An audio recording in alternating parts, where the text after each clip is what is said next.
Hello friends, welcome to KD academy Hindi साहित्य। मेरा नाम कविता है और हम कर रहे हैं एनटी यूजीसी नेट की तैयारी हिंदी सब्जेक्ट से। और फ्रेंड्स, अगर अभी तक आपने चैनल को सब्सक्राइब नहीं किया है तो चैनल को सब्सक्राइब कर लीजिए और बेल आइकन को प्रेस कीजिए, जिससे कि आने वाली वीडियो का नोटिफिकेशन आपको मिल जाए। और लाइक कीजिए, शेयर कीजिए। फ्रेंड्स, अगर आपने इससे पहले की वीडियो नहीं देखी है तो जाके ज़रूर देखिए, वो आपके बहुत काम आने वाले हैं। और आज मैं आपके लिए लेकर आई हूँ भारतेंदु युग। भारतेंदु युग में मैं आपको आज सारा बताऊंगी। भारतेंदु युग में क्या क्या है, इनके कवि बताऊंगी, इनकी प्रवृत्तियाँ बताऊंगी, और फ्रेंड्स ये कब से कब तक शुरू हुआ ये बताऊंगी, इसका समय पीरियड बताऊंगी। ओके फ्रेंड्स, चलिए शुरू करते हैं। और फ्रेंड्स, आपको मैं कहना चाहूँगी कि अगर आप अपनी तैयारी कर रहे हैं हिंदी की एनटी यूजीसी नेट की, तो आप इस चैनल पर सारी वीडियो देखिए और सारी वीडियो में आपको पता चल जाएगा कि आपको कहाँ तक कितने अच्छे से तैयारी हो गई है, क्योंकि मैं आपको सिलेबस वाइज करा रही हूँ और साथ में मैं एमसीक्यूज भी दे रही हूँ। तो फ्रेंड्स, चलिए शुरू करते हैं। सबसे पहले है इसमें भारतेंदु युग। भारतेंदु युग में जो है ये बताया गया है कि रामचंद्र शुक्ल जो है उन्होंने भारतेंदु हरिश्चंद्र के रचना काल की दृष्टि में रखकर ही बनाया है भारतेंदु युग का समय पीरियड। उन्होंने जैसे हरिश्चंद्र को लेकर बनाया है, तो जो भारतेंदु युग के हरिश्चंद्र थे उन्हीं के नाम पर ये भारतेंदु युग पड़ा है। और इसका समय पीरियड रामचंद्र शुक्ल ने बताया है संवत 1925 से 1950 की अवधि को नई धारा या प्रथम उत्थान की संज्ञा दी। अब नेक्स्ट देख लेते हैं भारतेंदु युग की व्याप्ति, मतलब कि किस किस ने इसको कितने समय पीरियड के लिए बताया है। सबसे पहले देखिए विश्वबंधु हैं। विश्वबंधु ने कब तक का समय पीरियड दिया है? 1926 से 1945 विक्रम संवत तक। फ्रेंड्स, मैं आपको कहना चाहूँगी कि ये जो मैं आपको समय पीरियड बता रही हूँ ये इसलिए बता रही हूँ कि आपसे पूछा जाता है क्वेश्चन में कि भारतेंदु युग का समय पीरियड ये किसने बोला है, तो ये आपको सारा आना चाहिए। Okay friends, next doctor Ram Kumar Verma है। उन्होंने कहा है 1927 से 1957 विक्रम संवत तक। और डॉक्टर केसरी नारायण शुक्ल जो है उन्होंने कहा है 1922 से 1957 विक्रम संवत तक। अब नेक्स्ट है जो डॉक्टर रामविलास शर्मा है। उन्होंने क्या कहा है? 1925 से 1957 विक्रम तक भारतेंदु युग की व्याप्ति मानी है। अब नेक्स्ट देखते हैं भारतेंदु द्वारा संपादित मासिक पत्रिका कौन सी थी? तो कविवचन सुधा थी और ये बहुत फेमस थी। 1868 में इसका शुरुआत हुई थी।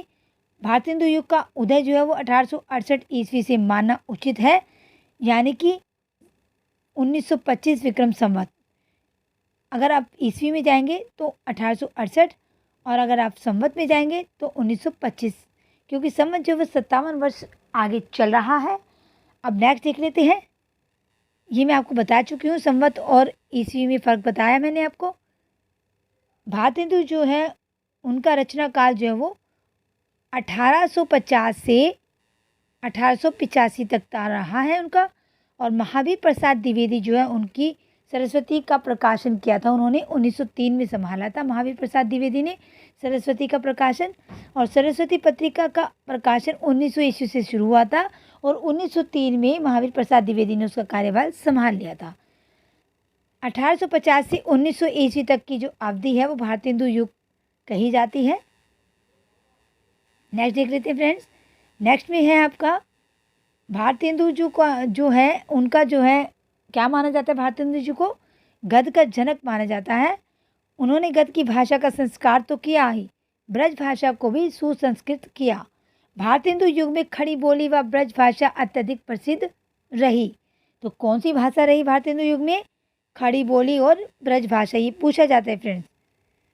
खड़ी बोली और ब्रज भाषा। नेक्स्ट देखते हैं। इनकी जो रचना है वो देश हित में ही मानी गई, देश हित में ही उन्होंने रचना करी भारतेंदु जी ने।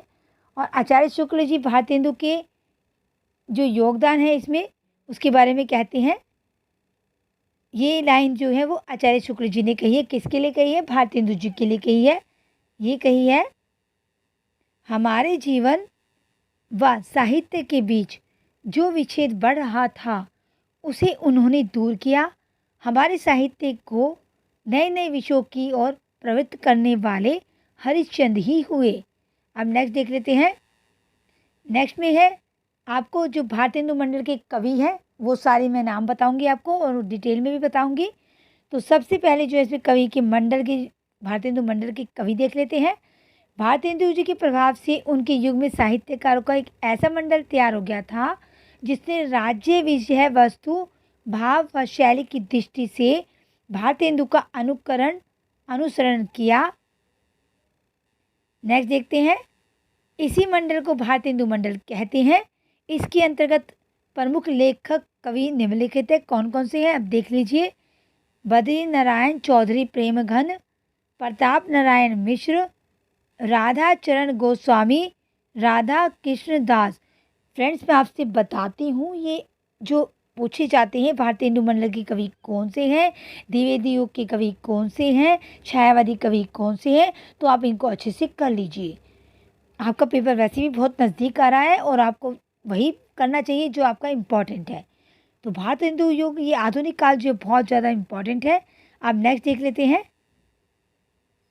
अंबिका दत्त व्यास और बाल मुकुंद गुप्त, ये सारे जो कवि है भारतेंदु मंडल के कवि हैं।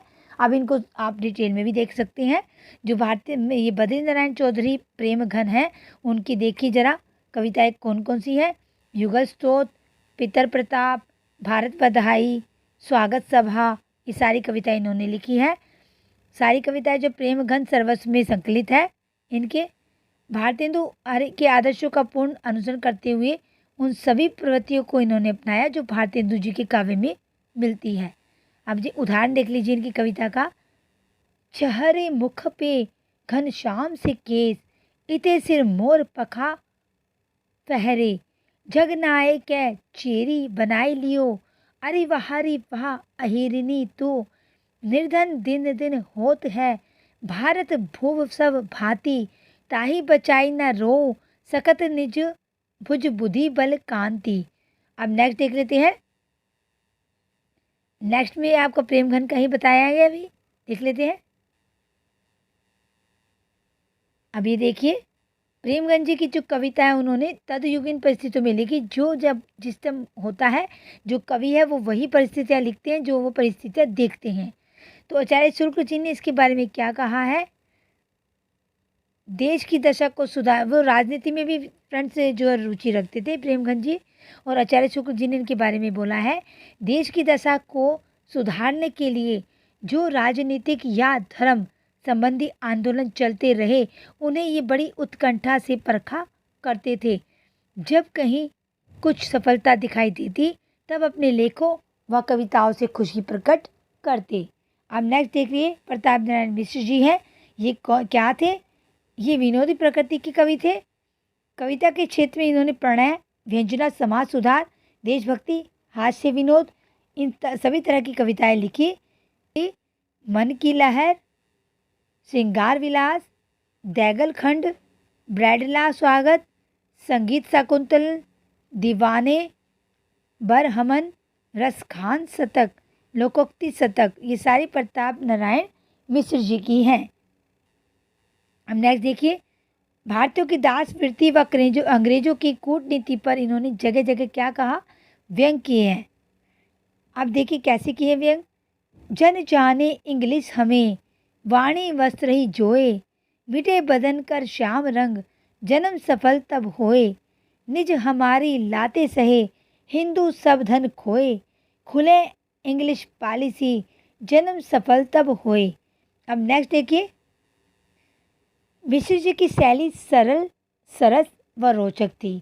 इन्होंने जनता के लिए लिखा और इनकी बोली व ढंग जनता के अनुकूल थी। मतलब जो इनकी कविता है वो आराम से आसानी से समझ में आ जाया करती थी। इनकी हर गंगा, तृप्तन बुढ़ापा आदि कविताएं हास्य व्यंग का उत्कृष्ट उदाहरण प्रस्तुत करती हैं। अब इनका एक चमत्कार देख लीजिए इनके गद्य साहित्य का। सबहु लिए जात अंग्रेज, हम केवल लक्चर के तेज, श्रम बिन बातें का करती है, कहूँ टेठ कन गाजे टरती है। नेक्स्ट देखते हैं। नेक्स्ट में हमारा साहित्य रचना की इन्होंने साप्ताहिक नगरी, नीरद और मासिक आनंद कांदावनी में संपादन द्वारा उन्होंने तत्कालीन पत्रकारिता को भी नई दिशा दी। अब्र नाम से लिखते थे। इनका दूसरा नाम क्या था? अब्र नाम। किसका? प्रताप नारायण मिश्र जी का दूसरा नाम क्या था? अब्र नाम। तो अब्र नाम से ये लिखा करते थे। नेक्स्ट देखते हैं। और उर्दू में लिखते थे।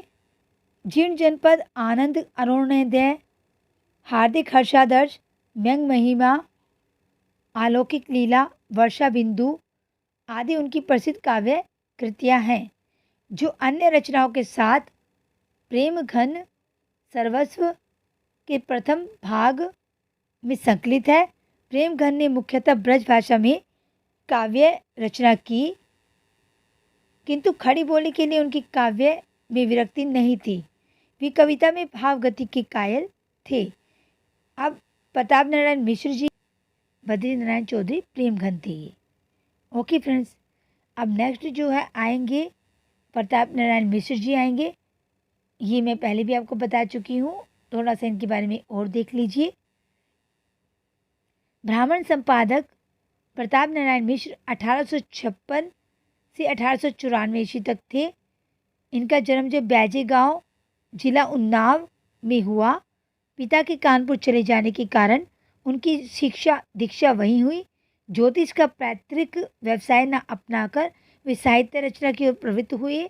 कविता, निबंध और नाटक उनके मुख्य रचना क्षेत्र थे। अब नेक्स्ट देख लेते हैं इनकी जो कविताएं वगैरह हैं, रचनाएं हैं, उनके बारे में देख लेते हैं। वैसे मैं आपको पहले बता चुकी हूँ, इसमें ज़्यादा नहीं था, ये दोबारा आ गया है इसके बारे में, थोड़ा इनके सन के बारे में ये मैं आपको बता ही चुकी हूँ सारी इनकी रचनाएं। अब आप ये देखिए, प्रताप लहरी भी इनकी है। उनकी प्रतिनिधि कविताओं का संकलन है प्रताप लहरी में, किंतु भक्ति और प्रेम की तुलना में समसामयिक देश दशा और राजनीतिक चेतना का वर्णन उन्होंने मनोयोग से किया। अब ये देखिए जरा, पढ़ी कमाए किन्हीं कहा, हरे न देश कलेश, जैसे कंता घर रहे तैसे रहे विदेश। अब नेक्स्ट देखते हैं कौन से कवि थे। भावुक प्रवृत्ति के थे। किस प्रवृत्ति के थे? भावुक कवि थे ये। अभिव्यंजना पक्ष में उनका पल व्यवहारिकता पर अधिक था। काव्य रचना के लिए उन्होंने मुख्यतः ब्रज भाषा को अपनाया और खड़ी बोली से उन्हें लगाव नहीं था। तो इनका क्या थी भाषा? इनकी ब्रज भाषा थी, ज़्यादातर ब्रज भाषा में, लेकिन खड़ी बोली भी इसमें इस्तेमाल की गई है भारतीय हिंदू युग में। नेक्स्ट देखते हैं, इसमें आए हैं बाल मुकुंद गुप्त जी। अब बाल मुकुंद गुप्त जी के बारे में देख लेते हैं। इनकी जो रचना काल की दृष्टि से भारतीय हिंदू मंडल के अंतिम कवि में से एक है। ये काव्य में ये भारतीय हिंदू को छोड़कर अन्य सभी सबसे अधिक सशक्त थे। भारतीय हिंदू जी को छोड़कर ये सबसे ज़्यादा प्रभावशाली थे। किसानों की दुर्दशा और धनियों की निष्ठुरता का निरूपण इनकी कुछ कविताओं में मार्मिक रूप में मिलता है। जिनके कारण सब सुख पावे जिनका बोया, सब जन खाए, हाय हाय उनके बालक नित भूखों के मारे चिल्लाए। ये किसानों के बारे में बोल रहे हैं। हे धनियों, क्या दीन जनों की नहीं सुनते हो हाहाकार, जिसका मरे पड़ोसी भूखा उसके भोजन को धिक्कार। हे बाबा, जो यह बेचारे भूखों प्राण गवाएंगे, तब कहिए क्या धनी गलाकर असरफिया जी जाएंगे। तो ये जो दोनों दोहों में शुक्ल जी ने आर्थिक विषमता का उल्लेख किया है। वे धनी वर्ग का जब परिवर्तन करना चाहते हैं। राष्ट्र की आर्थिक स्वतंत्रता के लिए ये स्वदेशी आंदोलन के समर्थक है। मार्फिन मलमल बिना चलत, कछु नहीं काम, परदेसी जुल्हान के मानहु भय गुलाम। अब जो मैंने आपको ये बताया था बद्री नारायण चौधरी प्रेमघन, इसके बारे में आपको मैं पहले पढ़ा चुकी हूँ, लेकिन ये थोड़ा मिसप्रिंट हो गया था, तो ये मैं आपको बता देती हूँ। बद्री नारायण चौधरी प्रेमघन जो हैं उनका समय पीरियड देख लीजिए, 1855 से 1923 ईस्वी तक है। और ये इनका दूसरा नाम अब्र है। और उनका जन्म जो उत्तर प्रदेश के जिला मिर्जापुर के एक संपन्न ब्राह्मण कुल में हुआ था। भारतीय हिंदू की भारती उन्होंने भी भारतेंदु की भांति उन्होंने भी पद और गद दोनों में क्या किया था? पद और गद दोनों में साहित्य की रचना की थी। ये मैं पॉइंट पहले आपको पढ़ा चुकी हूँ, ये मिस प्रिंट हो गया था। नेक्स्ट पेज देखते हैं। इसमें आपका आया है जगमोहन जी। जो जगमोहन जी है, ठाकुर जगमोहन सिंह, ये कौन थे? ये मध्य प्रदेश की विजय राघवगढ़ रियासत के राजकुमार थे। उन्होंने काशी में संस्कृत और अंग्रेजी की शिक्षा प्राप्त की थी। कहाँ पर? काशी में। काशी में की थी। शैली की उन पर वैसी छाप नहीं मिलती जैसी प्रेमघन और प्रताप नारायण मिश्र के कृतित्व में लक्षित होती है। तो इनकी रचनाएं देख लीजिए। इनकी रचनाएं कौन सी है? प्रेम संपत्ति लता 1885 ईस्वी, श्यामा लता 1885 ईस्वी, श्यामा सरोजनी 1886 ईस्वी, देवयानी 1886, श्यामा स्वप्न शीर्षक उत्पन्न उपन्यास में भी उन्होंने प्रसंगवश कुछ कविताएं समावेश की। ऋतु संगार और मेघदूत भी इनकी है। ये ब्रज भाषा की सरल कृतियाँ हैं। अब नेक्स्ट देख लेते हैं। नेक्स्ट जो भारतेंदु मंडल की कवि हैं वो है अंबिका दत्त व्यास। कविवर दुर्गा दत्त व्यास के पुत्र अंबिका दत्त व्यास 1858 से 1900 ईस्वी तक का इनका समय पीरियड है। काशी के निवासी सुकवि थे ये। वे संस्कृत और हिंदी के क्या थे? अच्छे विद्वान थे। दोनों भाषाओं में साहित्य रचना कर लेते थे। पीयूष प्रवाह के संपादक के रूप में उन्होंने काम किया। उनकी कृतियाँ में पावस 50 1886, सुकवि सतसई 1887, हो होरी आदि हैं। ललित ब्रज भाषा में हुई है इनकी रचना। बिहारी बिहार ये रचना पूछी जा चुकी है। किसकी है ये? अंबिका दत्त व्यास की है।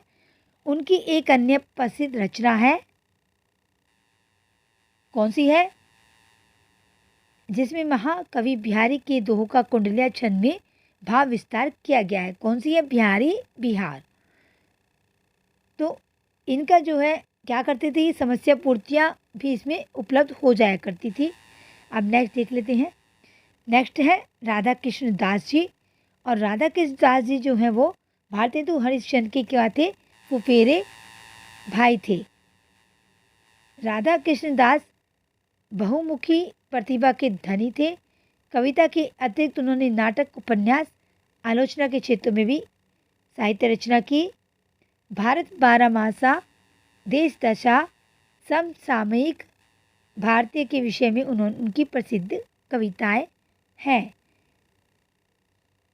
राधा कृष्ण दास की कुछ कविताएं हैं। राधा कृष्ण ग्रंथावली। अब नेक्स्ट देखते हैं। नेक्स्ट जो है आपको मैं बता देती हूँ, जो काव्य, ये भारतेंदु युग की जो काव्य प्रवृत्तियाँ हैं, मतलब कि इसकी विशेषताएं हैं, उसमें क्या क्या आएंगी। भारतेंदु, ये वैसे आप थोड़ा पढ़ते पढ़ते भी समझ जाएंगे फ्रेंड्स कि भारतेंदु युग की कविता की विशेषताएं क्या थी। भारतेंदु युग इन कवियों का काव्य फलक अत्यंत विस्तृत था। उनकी रचना जो है प्रवृत्तियाँ एक और भक्तिकाल और रीतिकाल से अनुबद्ध है, दूसरी ओर क्या है, समकालीन परिवेश के प्रति जागरूकता का इनमें अभाव नहीं है। प्रवृत्तियों का विश्लेषण निम्नलिखित शीर्षकों के अंतर्गत कर सकते हैं। पहला पाठ क्या है इसमें? राष्ट्रीयता। सबसे पहले तो इसमें राष्ट्रीयता आती है, राष्ट्र को लेकर। भारतेंदु युगीन कवियों में भारतेंदु जनमानस में देश प्रेम की अलग जगाई। क्षेत्रता से ऊपर उठकर वे संपूर्ण राष्ट्र की नब्ज को टटोलने लगे। भारतेंदु की विजयिनी, विजय वैजयंती, प्रेमगन की आनंद अरुणोदय, प्रताप नारायण जी की, मिश्र जी की महापर्व, नया संवत राधा कृष्ण दास की, बारहमासा और विनय शतक विनय। शीर्ष ये जो शोषक कविताएं हैं देशभक्ति की प्रणीत से युक्त हैं। ये प्रेमगन ने हार्दिक हर्षादर्श कविता में इस स्वार्थपूर्ण शासन प्रक्रिया के लिए भी ईस्ट इंडिया कंपनी को दोषी ठहराया। राधा कृष्ण दास, राधाचरण गोस्वामी की कविता हमारो उत्तम भारत देश, कौन सी है? हमारो उत्तम भारत देश। राधा कृष्ण दास की कविता बारहमासा, भारत बारहमासा और देश प्रेम से ओतप्रोत हैं सारी कविताएं। अब उदाहरण देख लीजिए। भीतर भीतर सब रस चूसे, हंसी हंसी के तन मन धन मुँह से, जाहिर बातन में अति तेज, क्यों सकी साजन नहीं अंग्रेज। भारतेंदु जी की कविता है ये। अब नेक्स्ट इसकी प्रवृत्ति क्या है? सामाजिक चेतना। सामाजिक चेतना में क्या आएगा? जो कवि हैं सामाजिक जीवन की उपेक्षा ना कर जनता की समस्याओं के बारे में उनका निरूपण करते हैं। पहली बार व्यापक रूप में ध्यान दिया इन्होंने इस बारे में। भारतेंदु युग में जो है नारी शिक्षा, विधवाओं की दुर्दशा, अस्पृश्यता, इन्होंने इसको लेकर सहानुभूति कविताएं लिखी। उनके प्रतिपाद की नवीनता ने सहृदय समुदाय को विशेष रूप से आकृष्ट किया। मध्यवर्गीय सामाजिक परिस्थितियों का चित्रण किया। दूसरी ओर रूढ़ियों का विरोध किया। विकास चेतना की आकांक्षाओं को भी अभिव्यक्ति दी। युगीन समस्याओं की जानकारी ऐसे कवियों को पूरी तरह थी, किंतु उनके समाधान के लिए वे परंपरागत धर्मशास्त्र को ही आधार बनाना चाहते थे। भारतेंदु जी ने भारत दुर्दशा नाटक में वर्णाश्रम धर्म की संकीर्णता का इन शब्दों में विरोध किया। बहुत हमने फैलाए धर्म, बढ़ाया छुआछूत का कर्म, मन की लहर में प्रताप नारायण मिश्र की दृष्टि बाल विधवाओं की करुण दशा की ओर गई है। कौन करे जो नहीं कसरत सुनी विपत्ति बाल विधवन की। अब नेक्स्ट देख लेते हैं। भारतीय अर्थशास्त्र को सुदृढ़ करने की कामना से इस युग के कवियों ने स्वदेशी उद्योगों को प्रोत्साहन देने और स्वदेशी वस्तु का प्रयोग करने पर भी बल दिया। जीवन विदेश की वस्तु ले ताबिन कुछ ना ही करी सकत की प्रतिपादक भारतेंदु ने प्रबोधनी शीर्षक कविता में विदेशी वस्तुओं के बिहार के अल्प ज्ञान कवि हरिनाथ पाठक की श्री ललित रामायण वही के कवि अक्षय कुमार द्वारा प्रणीत रसिक विलास रामायण, ये सब आप नोट कर लेना फ्रेंड्स। बाबू तोता राम, राम रामायण, राम भक्ति के संदर्भ उल्लेखनीय रचनाएं हैं। हरिनाथ पाठक की रचना कृष्ण काव्य की सुपरिचित श्रृंगार पद्धति के अनुसरण में लिखित ये पद आप देख सकते हैं।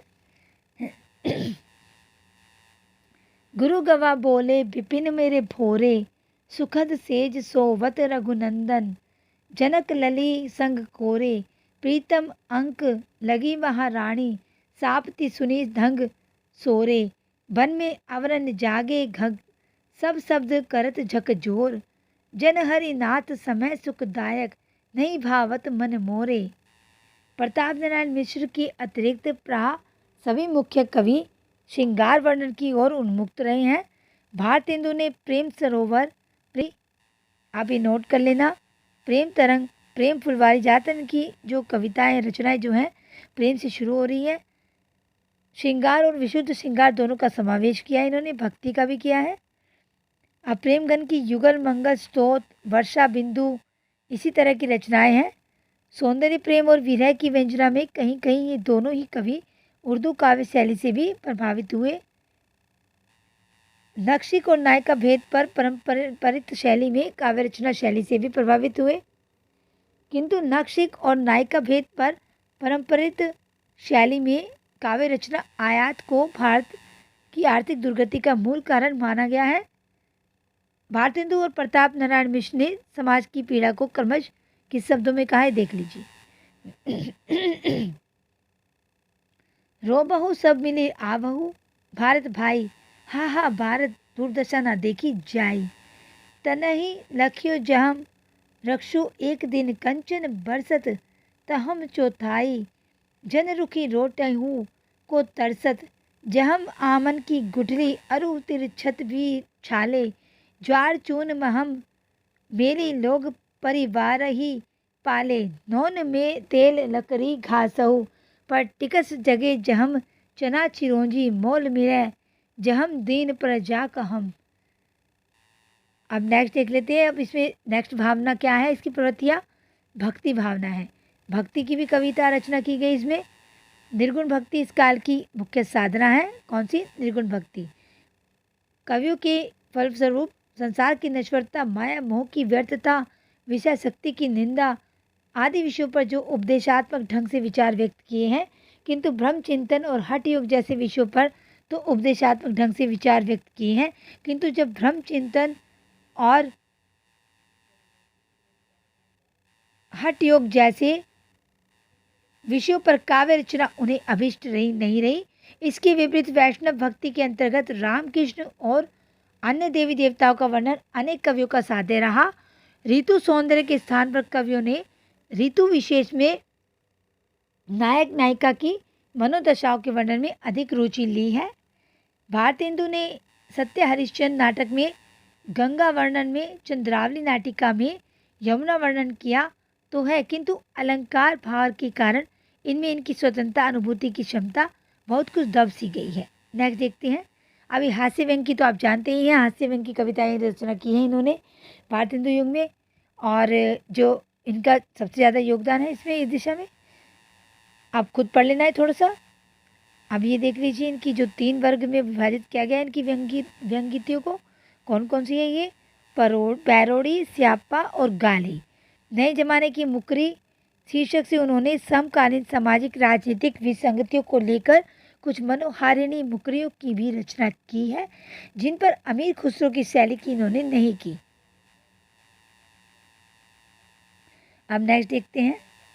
भारतेंदु के बाद इस क्षेत्र में ठाकुर जगमोहन सिंह जी की विशेषता उल्लेखनीय है। यो बैनी द्विज, गोविंद गिल्ला भाई, हनुमान गोप, कुछ अन्य कवि ने भी श्रृंगार रस की मनोहारी कविता सवियों की रचना की है। अंबिका दत्त व्यास ने पावस पचासा की है, ये पूछी जा चुकी है फ्रेंड्स। पावस पचासा अंबिका दत्त व्यास की है। और प्रेम का जैसा निश्चल सरस और रागात्मक वर्णन जगमोहन ने किया है, वैसा भारतेंदु के यहाँ सर्वत्र सुलभ नहीं है। अब इनकी प्रेम संपत्ति लता देख लीजिए जगमोहन जी की।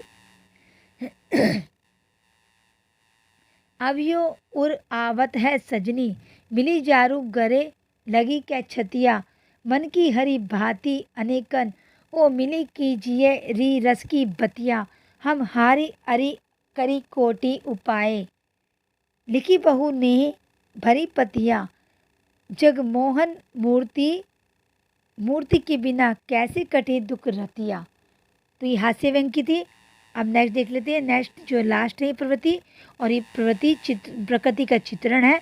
प्रकृति का चित्रण भी देख लीजिए कैसे किया है। प्राकृतिक सौंदर्य का स्वच्छंद वर्णन भारतेंदु युगीन कविता की अंगवृत्त विशेषता है, किंतु अधिकतर कवियों ने परंपरा निर्वाही किया है।